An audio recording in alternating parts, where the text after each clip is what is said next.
Hello, everyone, and welcome back to the Donor-Centric Approach. This podcast is brought to you by MRP Donor Development, where we keep our donors at the center of everything we do, and also by our friends and sponsors at the Stellar Web Systems, the nonprofit tech solution. As always, I am your host, Orlando Barros, and I'm just incredibly excited to have you all here with us today because we have a great guest. She's a friend, she's a colleague, someone who I admire. I want to introduce to you Jessica Root, who is the executive director at House of Mercy. House of Mercy is a Catholic nonprofit committed to feeding, clothing, and serving families in need while preserving the dignity in every person and offering hope. Welcome. Good to be here.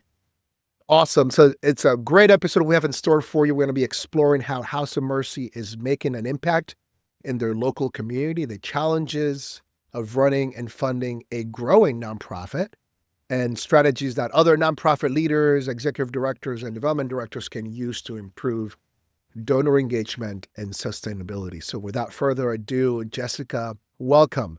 Please tell us about House of Mercy and what makes House of Mercy unique. Sure. So House of Mercy is about 19 years old. Like you said, Orlando, we're a food pantry, thrift store, donation center. Last year, for instance, we served about 80,000 people with free food and clothing and lots of other things.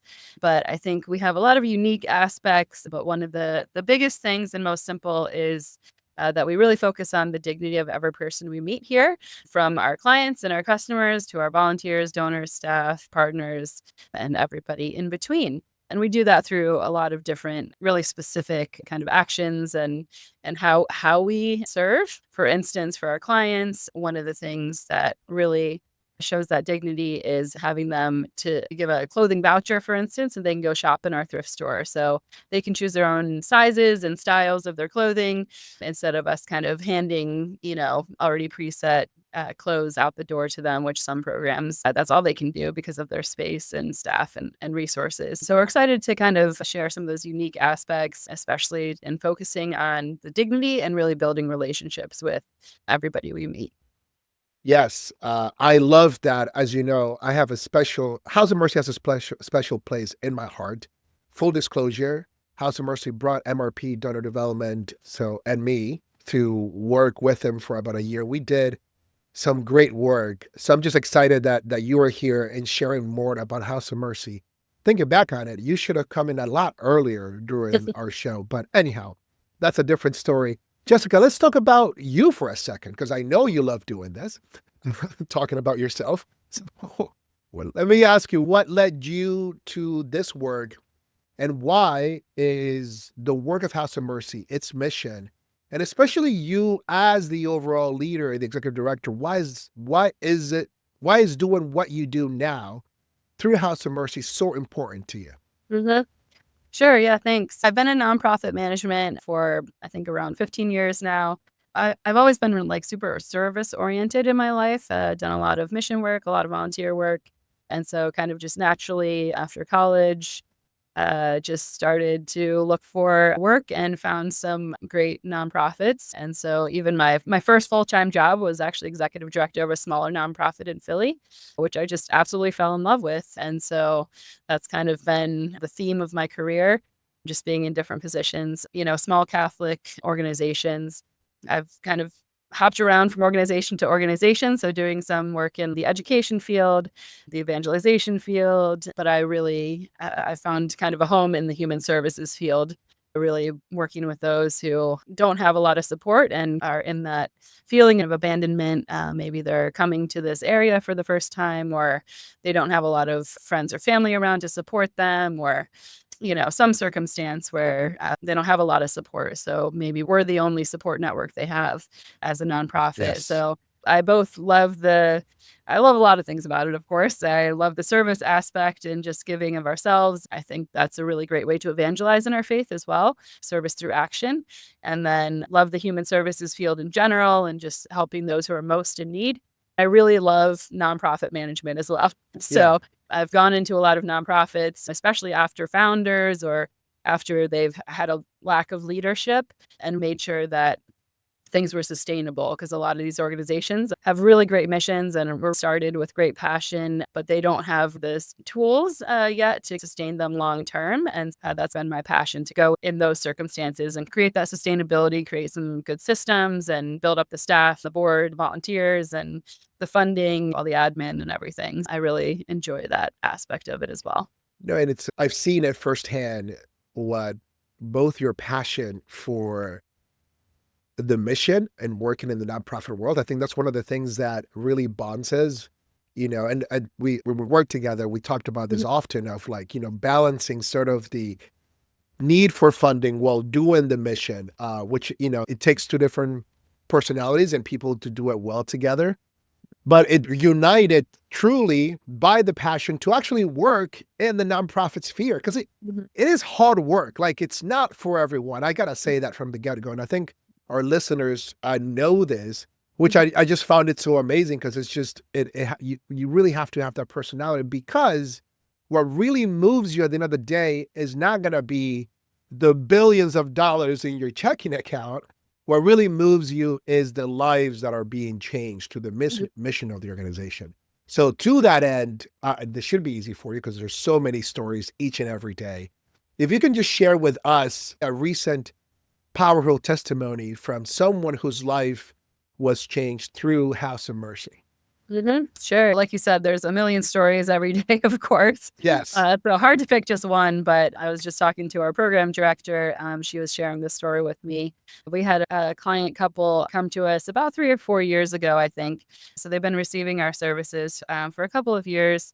I think either they were refugees, completely new to the area, but really just, they had a language barrier. They're just trying to find that support network, right? They didn't have a lot. And they found us. So we helped them with what our mission is: basic stuff, food and clothing, and other basic necessities. However, we also have kind of an education component in partnership with a lot of our local partners that provide, English classes, or, different classes for like citizenship, or even specific certifications in different fields. And so the wife of this couple specifically, she signed up pretty early on. So we helped pay for her to go take some English classes. She didn't speak any English when we first met her. She started doing her client appointments in English after going through some classes. Um, then she ended up taking one class specifically that was English for those who wanted to be in the daycare industry, because that's a pretty low barrier for entry if you want to start your own business. Through this program, they ended up helping her to get her own daycare started, like most recently. So she kind of came to us and was like, okay, well, I have these couple of other requirements of items that I need to like set up the space, and they won't give me the or like the license until I have these items all checked off. So we helped her with a bunch of stuff from the thrift store and donation center, which is Oh, another unique aspect of our ministry. Most food pantries don't have that ability. yes. They don't have thrift stores. And so we help them with toys and like a play mat. And through one of our other partners, we helped them get a crib. Then, there was like 5 or 6 items left. So we just ended up purchasing them for her. So she just sent pictures literally yesterday. So she's all set up in her basement for daycare, and she just got approved. So we're so Oh, that's excited so for her. good. And that's going to be, help her and her husband, of Yes. course, and her family with that income and doing something she's passionate about. So likely she will no longer need us as a food pantry. Of course, we Yes. hope to always keep in touch with her. But super cool story. I mean, that's again another kind of unique thing about us, is that because we don't have a lot of, we kind of have our main mission of food and clothing, like I keep saying, but because we're an independent Catholic nonprofit, we also have some flexibility. So that's why I just told our program staff, hey, like if that's the only thing that's stopping her, like let's just spend a couple $100 to get her these items so that she can get set up. Like, so, we're not only helping in the moment with those basic necessities, but we really want to walk with people in those relationships to make sure they are successful on their own. Right. And so this is a Yes. great, just showing that impact, which is, we're so excited for her. So, None of Mhm. which could have happened if it wasn't for House of Mercy, which is just Mhm. so amazing. And I think that's like what you did was a really great way to articulate in a specific story Mhm. what your mission does, Mhm. right? when you and I have talked at length about this, when it comes down to Mhm. actually connecting with donors on a Mhm. one-on-one, or even when you send out mass appeals, right? Mhm. Connecting the donor and articulating the mission in such a way that resonates with them Mhm. is like really the tricky part. Mhm. So how do you then communicate that impact to a donor or to a prospect when you're Mhm. meeting with them? That's a great question. I think that's one of the biggest challenges, right? Like you just Yes. said, our donors are coming from their own experience and some really connect with our clients because they kind of grew up out of nothing. And that's why they support us because they're trying to help somebody else that they really understand where they're coming from. They were really poor growing up, or they found out their parents used a food pantry, or whatever that situation Yep. is. And those are kind of some of the easier conversations, right? Because you already have that connection. You understand that that donor understands exactly who you're helping. But for those who are not in that situation, I think that's where the challenge comes in. And how do you really communicate that?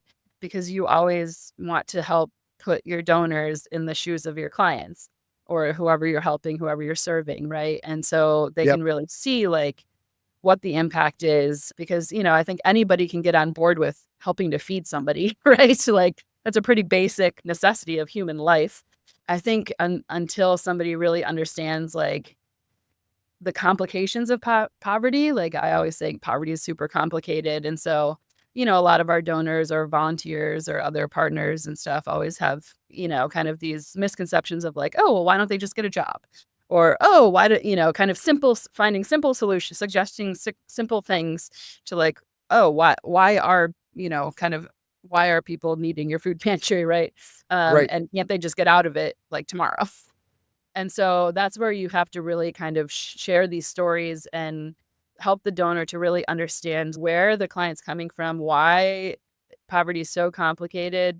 I mean, usually there's several issues happening in the family, even just getting a job. You or I getting a job. If I were to look for a job, it might take me 6 months, 9 months to find Yes. one. I have a good education and I have a great job history, or for somebody, maybe an immigrant, or maybe somebody who has been a stay-at-home mom for a long time and her husband just passed away and now she has to find work, or she doesn't have the history or background, or maybe somebody that doesn't have a great educational background or a certification in a professional service that they're looking for that career. I mean, and just the job market is cool. You What it got is. interview process. It all takes time. So I think when we kind of make those simplistic suggestions, I can tell the donor doesn't quite understand. So that's what I need to connect them with the experience of who we're serving. And so that's where these stories really come into play, but also some statistics I just did now talking about the industry of the job market. And so sometimes you just have to know what donor. Maybe I'm talking to an elderly retired donor, and when he was in the job market, it was super easy to find a job, but the job markets have changed drastically since he's been in that. Even things about Uber and there's a whole different job industry now. So kind of explaining how that affects the people we serve is a really good connector in the Yes. impact to the donor. Yeah, I think, and you said it exactly right. When we created your case for support and sort of the framework behind it, it's always connecting into the mission. But Mhm. it's really difficult to understand the overall mission of any organization, right? If you don't tell a donor or a prospect why you're doing what you're doing. So to your point, Mhm. connecting the stats, connecting the need for the mission is critical, right? And then you sort of close that loop with a testimonial or with the story. Mhm. So here's what guides us. Here's why we exist, right? But you can always say so much of X, Y, and Z unless you connect them with John or Mhm. Joe or Mary. They go, yep, I Mhm. get it. And Mhm. at that moment, will they be open to then that ask that comes Mhm. in the case for support, which is always going to be specific regarding to the person. I mean, depending on Mhm. the scenario. But yeah, I mean, you can have as much framework as possible, but without the ability to connect the testimonial to the why that guides Mhm. the mission, you're Mhm. never going to be able to actually, create that connection and get a donor into a space where they're going to say, yep, I see it. And yes, I will give. The Mhm. reason why we have a case for support, the reason why we need donors Mhm. is because at the end of the day, to carry out our mission or to carry out our mission fully always comes with difficulties, right? What is the biggest challenge that leading a nonprofit like that you're currently facing?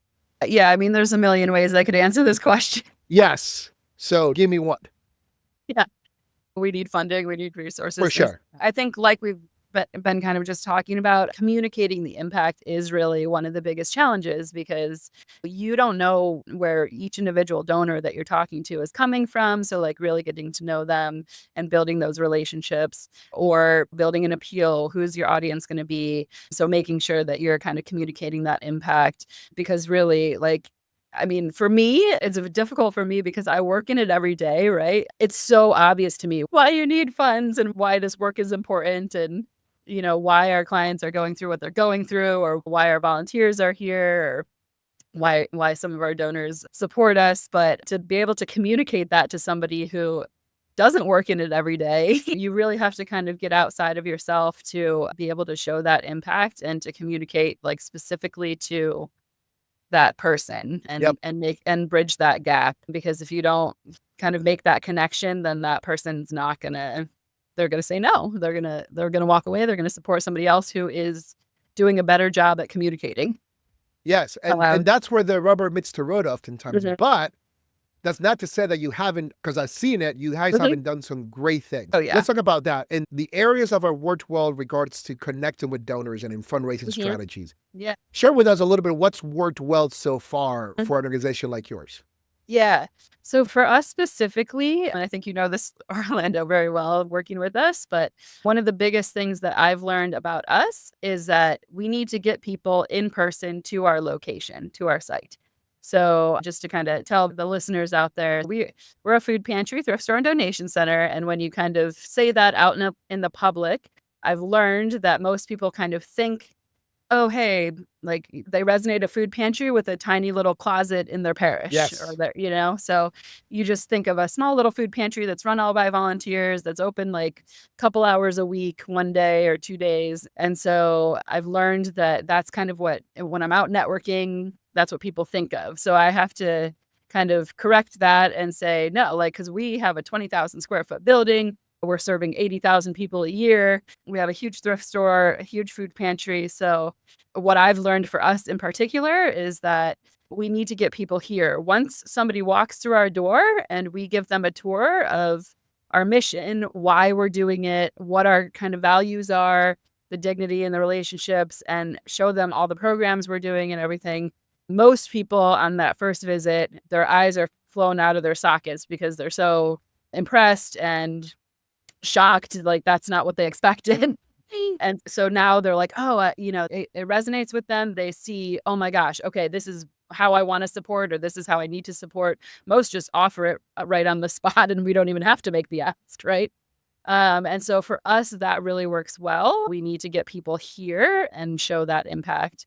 But that's one kind of unique thing for us that I Yes. found. However, the same things that we've been talking about when we're out at a donor meeting or a partner meeting or anything, we're trying to share that impact with stories and statistics. And that also works really well. So, Yeah. And I remember a couple of things based on what you just said. I remember when I was working in the interim leading the team, I remember telling to the prospects or the donors when they walk in, are you ready for your eyes to be opened? Right? And then they would come back, whatever, 45 minutes later. Oh my gosh, I didn't know, da da da da da, da, fill in the blank. Because it was literally 99.9% of the time how the conversation went. yeah. And to your point, when we did those donor events, some of them had not been in. Just simply hearing two things, hearing from donors or who are also given to the mission who had been there, and just listening to the stories of the impact that their $500 a one-time gift made. It's all like you can do both things and open people's eyes and allow them to connect to the story in a deeper. That doesn't come without difficulties, of course, right? We all have to deal with, because that's just the reality, right? And we talk about donor retention often, and that number being really difficult because that number is always around the 45, 47%. So you're renewing year over year less than half. This is across the board. Some people are doing it better than others, less than half your donors. Tell us a little bit of, what the challenges have been, or the most difficult part of re-engaging or engaging donors, or doing that donor retention year over year? Mhm.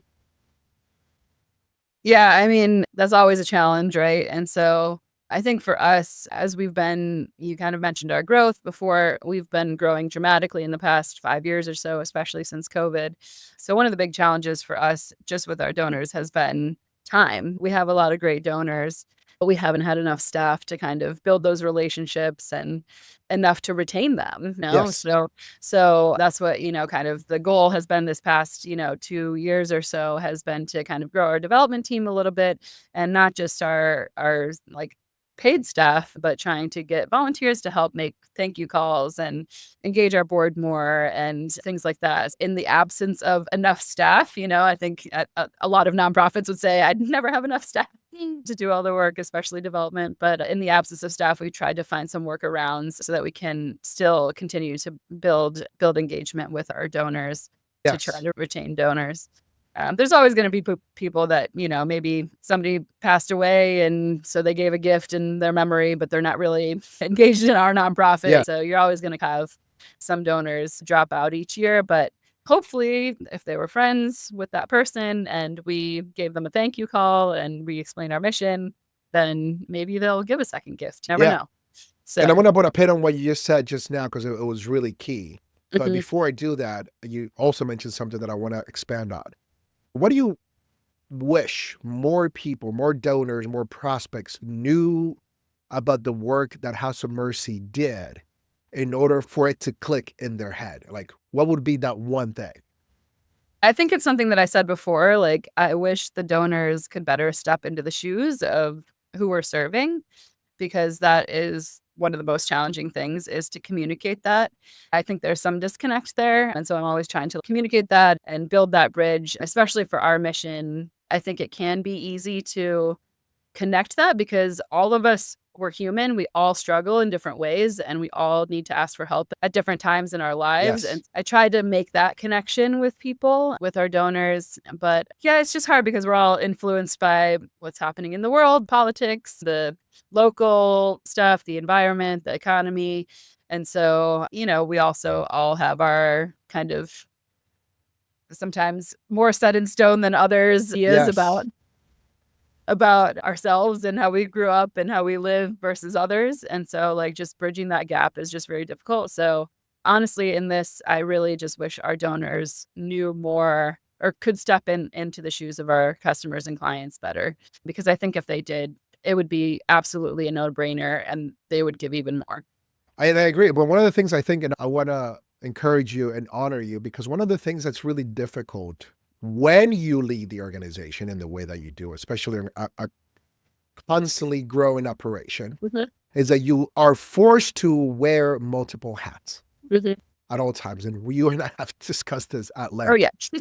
What's really interesting is that only allows you to only put, if able, because sometimes you're not able, to only put a certain set amount of time is dedicated to the actual work of fundraising Mhm, and then the actual work of developing those strategies, right? mhm, So you mentioned two things. That's what I wanted to come back to. You mhm, mentioned two things. You mentioned know your audience and using a team. And I mhm, talk about this all the time because it's not just, to your point, not just paid staff, because a lot of the majority of nonprofits, and I'll be honest there, mhm, probably don't have enough to have a large staff mhm. to be able to do fundraising that's just dedicated to that Right. aspect, right? But, and you said it beautifully. You set me up when you said using the board and using volunteers. It's a Mhm, really key way to be able to extend you, like as the leader, into that aspect because they already, especially the board members, already believe in you, and mhm, volunteers who see you each and every day and some things. So, like, I remember you did really well at engaging volunteers and making those thank you calls. What a powerful thing! Because again, somebody said on another episode, you start cultivating your gift the second the first gift comes in. mhm, And the best way to do that is with a genuine thank you, right? mhm, To have a volunteer, somebody who's living the mission, not so much in the, like on the client side of things as a mhm, beneficiary, but actually seeing the everyday struggles or mhm, joys and highs and the lows of the mission. It's really powerful when a donor gets that call because they know this is for real. Like this mhm. is someone who believes in the mission. right? So I think using the team around you to the best of your abilities to extend yourself is a great way to allow yourself to do more. And secondly is knowing your audience, right? Who it is that you're talking to. And you've also done a pretty good job at this. You and I would go out to meet donors, or you would go out with somebody else and saying, I may not be the one to make the ask because the donor connected better with somebody else, or bringing my programs director to be able to tell a story that just happened yesterday. It's probably going to be a lot more impactful than me saying I need $5,000 from you, right? Yeah. That in itself just stills the ground for somebody to go, how much do you need, right? And the program director can be the one on the spot to say, actually, we're short $10,000 for the next program. How much of that can you do? And that's a really, like, using the team around you becomes really cool. Before we get there, let's talk about some of your current challenges and maybe something that we can walk through right now for the listeners, right? So if you could share with us right now, one of your most difficult challenges, or at least something that currently is just starting to pop up, and let's talk about ways to address it. Well, one of ours is always getting meetings with a donor. And I think a lot of nonprofits have that challenge. And for us, as you know Orlando from being here, it's kind of a weird blessing in disguise, sort of, for us, actually, because a lot of the times when we call and we ask for a meeting, the donor is like, oh, yeah, no, we love you. Yes. Here's another check, and so, like, I mean, in one sense, it's a blessing because, like, they just want to support us and, that's it. But on the other hand, we could be making a bigger ask if we built a relationship, but we can't even get the meeting to begin with to build a relationship. So that's very difficult for us. And I know that's probably one of the most common challenges in any nonprofit is just to have a meeting. Because talk about donor retention.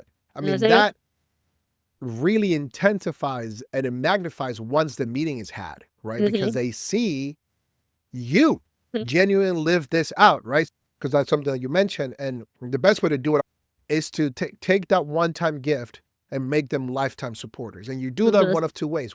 By them becoming a monthly donor, because it's set it and forget it. They're never going to think about it again. And it just becomes part of their lives. That's true. Like 99% of the time, that's what happens. Or two, which is why the meetings are important, is turning them into major funders.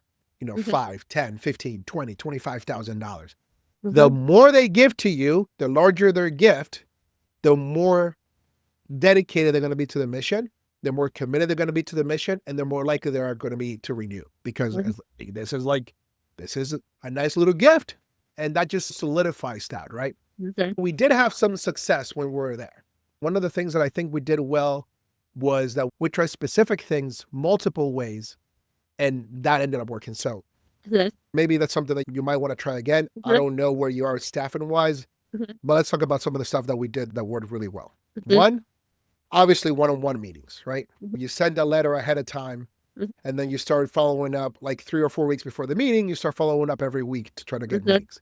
Somehow, this has worked for me in the past, but somehow that didn't work for House of Mercy. They got a letter and they're just like, I don't care who you are. And then when I'm calling, they wouldn't pick up.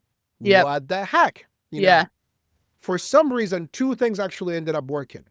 Somehow, even though, and I know that our listeners are not going to be surprised, those major funders usually are people that are not in their 20s or 30s. Right? So usually going to be people in their 50s, 60s, and 70s. And email worked really well. So that's some of the stuff that I started going, okay, email communication, they tend to respond. Even if they don't say yes to a meeting, they tend to respond via email communication. But the thing that worked best, and I know that to have a sustainable approach to this, needs really support from the donors, was to host gatherings, small, intimate gatherings. Why that worked is because at the end of the day, the home gatherings allowed us to have so many one-on-one meetings. Because I really want to go, or I can go. It became really attainable for the people on the development side to go, no problem. I still love to meet with you. They already signaled an interest on their end. Right? So you want to take advantage of that interest and go, yes, let's do it. Now, I know that we had some success because it was the first time we did it, right? At least on a consistent basis. And we had 3 gatherings. And by the time that I left, you guys were getting ready for like another one or two more. Yeah. But that needed to have okay, how do we do this every year? How do we do this consistently? Do we use the same venues? And how much of that do we actually do, right? So that seemed to work over email communication, because I remember we would send the one time we sent the letters in the mail, nobody replied to that.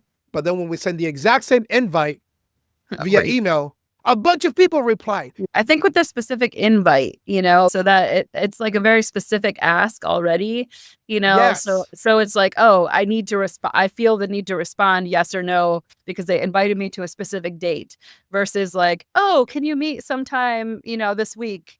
It's like you can put that off for weeks, for months, for years, sort of thing. So I think that's one of the key things that like these little gatherings, like inviting to an event, and it's different from, oh, we're having a big fundraising event sort of thing. Although Yes. that getting people in front of you, but usually on those events, you don't have enough time to The kind of talk to everybody and like actually make an ask. But these small donor gatherings, I think that was really key.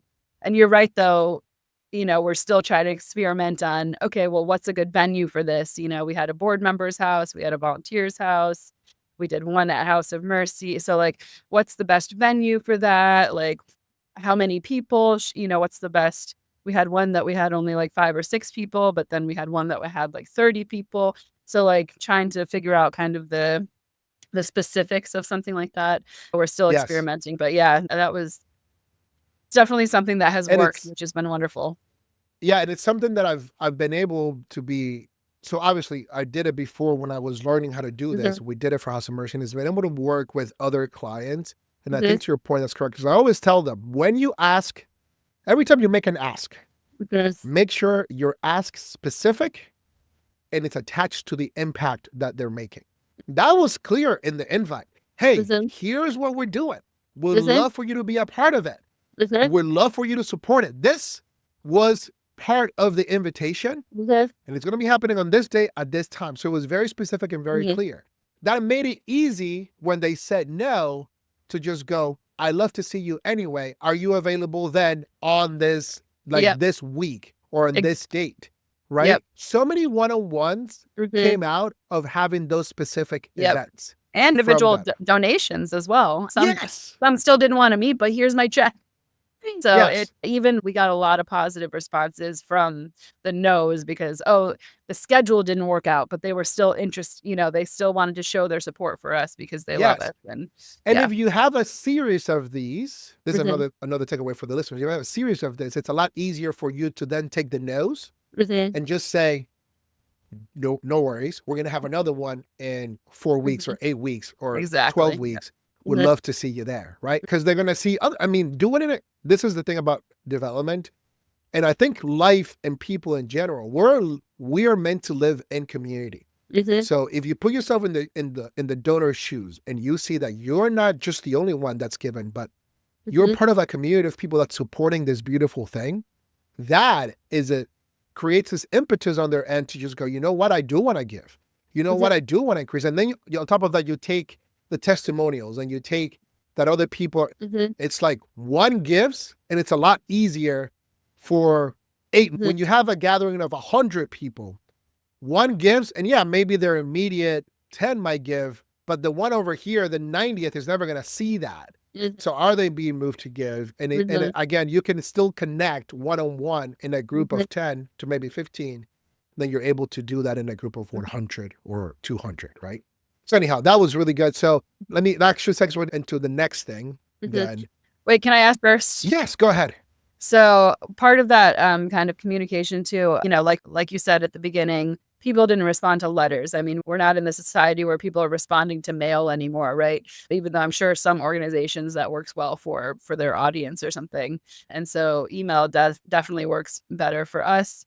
Even calls these days are very tough. Nobody answers their phone, their cell phone, if it's a random number coming in or if it's not in their address book, or if you leave a message, they don't call back, thing. The commercial to deter anyone from working in fundraising. But I've also heard recently, people trying to text more their donors. Do you see that working? Like, what do you see in the trends there? It's not something we've tried. it's an interesting thought. I But get do you super excited see, about this. Just yeah, they're yes, working that's a and really great question. So it's twofold. And thank you for bringing that up. That's an excellent question.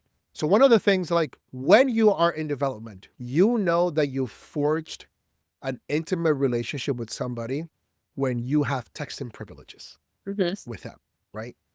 Once you have that, you've gotten to the point when you and the person are texting meaningfully, mhm, where like they're sharing parts of their lives, their mhm, why they give to the organization, and you actually, in a way, it's it's so intimate. I think text is so intimate. mhm, It's beyond because it's a main way of people communicating right now because nobody's mhm. picking up the phone, right? Yeah, right. That it's beyond stewarding. It's almost Mhm, now caring for or walking, doing mhm, life with the person, right? mhm, So that's the first part. If you have that and you're able to get to a point of relationship where you're sharing text messages, you are pretty much your difficult part here is actually getting to a specific ask and how much you want to mhm, ask of them, right? mhm. So that's one.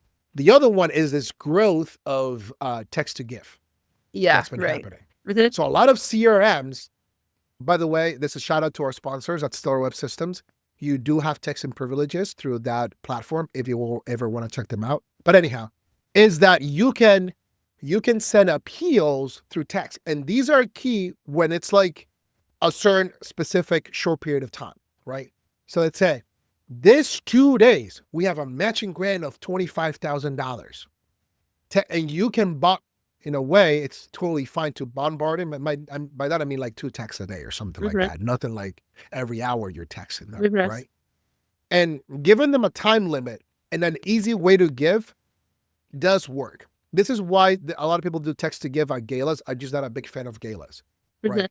But if you're listening to this during Lenten season, a lot of Catholic organizations do the Catholic Day of Giving or Spring Days of Giving, and mhm, they use a lot of text messages, and that's normal within a 1 or 2 day period. mhm, That seems to work. If your platform allows you to do text appeals, I would highly encourage doing that because, but if you're going to do them, it's not a never ending thing. It's not mhm, like you send an appeal, you just go, oh, this is the end of your appeal. And now between November and December, this is what we're trying to accomplish and da da da. No, that's your regular appeal. mhm, That's your letter. That's your email. That's your phone calls at the end of the year. mhm, Do not do a text to give during that time. Do a text to give for maybe a donor gathering, or do a mhm, text to give for maybe like a matching grant of 1 or 2 days. Do mhm, a text to give for like if you're celebrating specific seasons, like, I don't know, mhm, Giving Tuesday. A lot of people are doing that. I would move away from that. I would do something like the anniversary of your organization. Hey, we're celebrating. We'd love to get an extra mhm. $5,000 on this day or $1,000 for each year that we're alive. So Mhm. $20,000.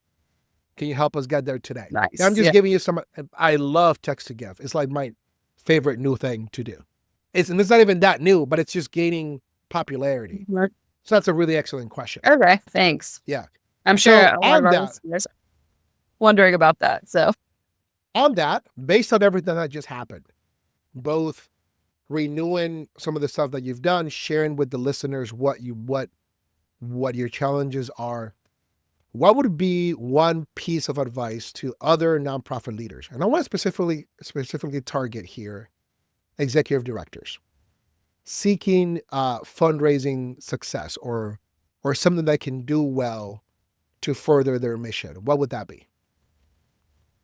so I'm going to actually go with two things, I think. Okay. So, one is I would say get trained in fundraising and how to fundraise. So, plug for Orlando and his company.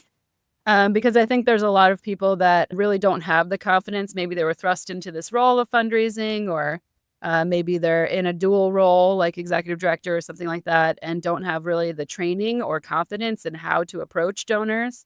And so I really, really encourage, whether that's just some free webinars, whether that's, one-on-one consultant, training is really important, and it gives you really more than anything, you can learn all the technical parts of the job, but it really helps to give you the confidence to do it well. So that's super important. And I would also really just encourage anybody to focus on individual giving. I mean, that's a huge part of giving. And I think so many executive directors and nonprofits in general kind of shy away from that because they're scared to make the ask, or they don't know where to start, who to ask, and they're funded totally by grants or events. Like they really focus on their gala once a year.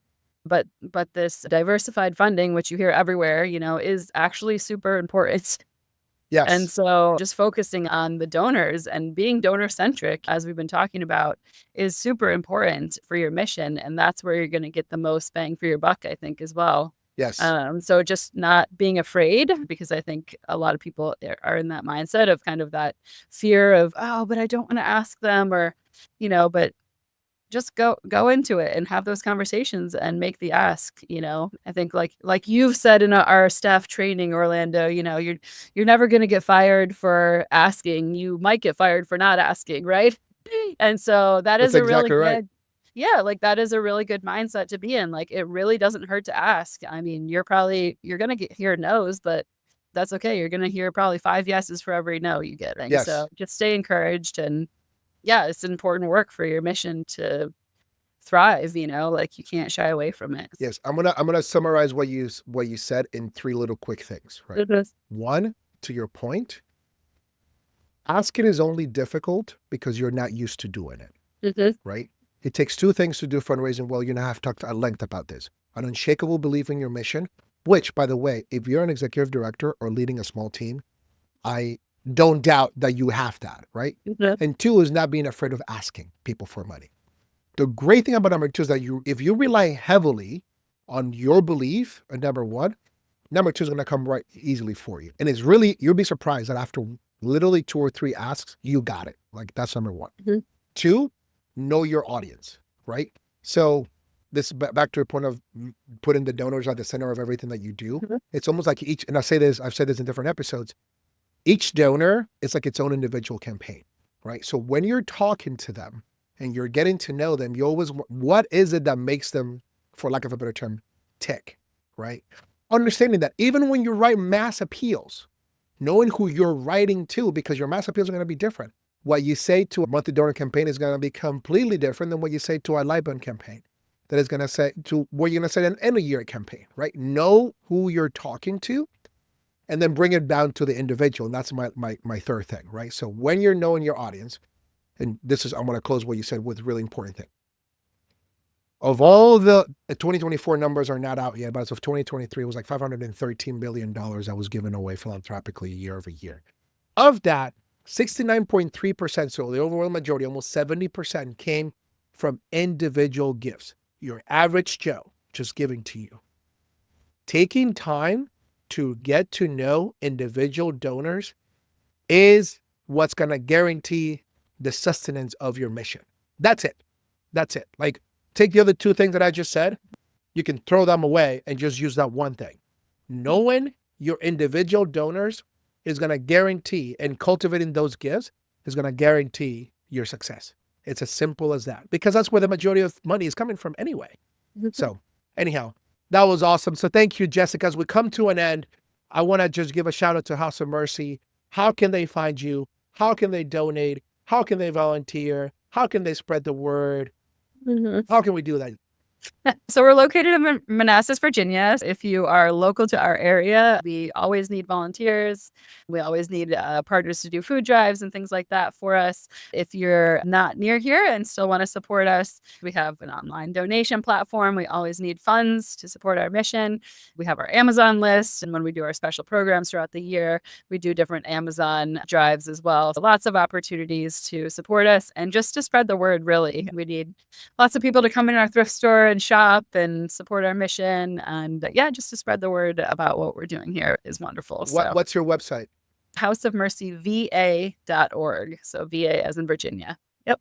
houseofmercyva.org. Go check them out. Donate if you can. If you're local to the Northern Virginia area, please stop by, volunteer. Your life will be forever changed. What they do is amazing. If you ever go into their food pantry section, you think that it's like a well-oiled machine, all these things happening at the exact same times, at all times.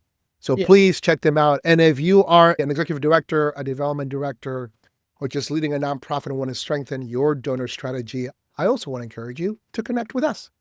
There's going to be a link on the notes for this show, but you can always go to MRP Donor Dev, DONORDEV.com. At the very bottom of the website, there's going to be our Calendly availability. Go click on there. We'd love to chat with you to get to know you better and to see if we can help you out in your donor strategies. Thank you again, Jessica. Thank you to everyone at House of Mercy. Thank you to our listeners. This has been the donor-centric approach. And remember to keep your donors at the center of everything you do. Take care. God bless. Thanks, Orlando. 1,